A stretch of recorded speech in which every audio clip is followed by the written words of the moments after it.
Okay, imagine this. It's freezing outside, you're wrapped in your softest blanket, and there's just one thing missing. Something hot, hearty, and downright delicious.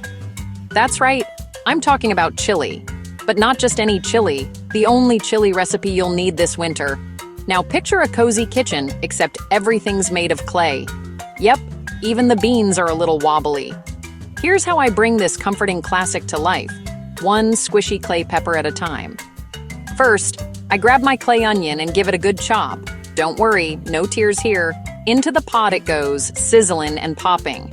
Next up, garlic. Because, let's be real, what's chili without it? The clay garlic clove practically jumps in on its own. Now for the magic ground beef. Well, a lumpy brown clay ball, but roll with me here. I break it up and let it brown, and the whole kitchen smells amazing. If, clay could smell. Time for the spice parade. I toss in chili powder, cumin, smoky paprika, and a little cocoa powder. Trust me on the cocoa, it makes the chili rich and deep. Give it a good stir and watch the colors swirl together like a warm sunset. Next, the heart and soul. Beans. Kidney beans, black beans, any beans you like. All marching into the pot like little clay soldiers. Then, juicy tomatoes and a splash of broth, bubbling away while everything thickens up. I let it simmer, slow and steady. This is where the flavors become best friends. Here's my secret.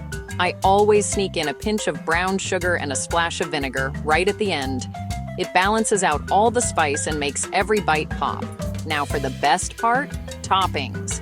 Clay sour cream swirls, a blizzard of shredded cheese, and fresh green onions. I even toss on a couple of clay jalapeno slices for those who like it extra bold. Grab your spoon, take a big bite, and feel that warmth from your head to your toes. This chili isn't just a meal, it's a hug in a bowl, perfect for any winter night. So, if you're looking for a way to make these chilly months a little brighter, give this chili a try. And hey, if you want to see more fun claymation recipes, let me know in the comments. Stay cozy, stay creative, and happy cooking.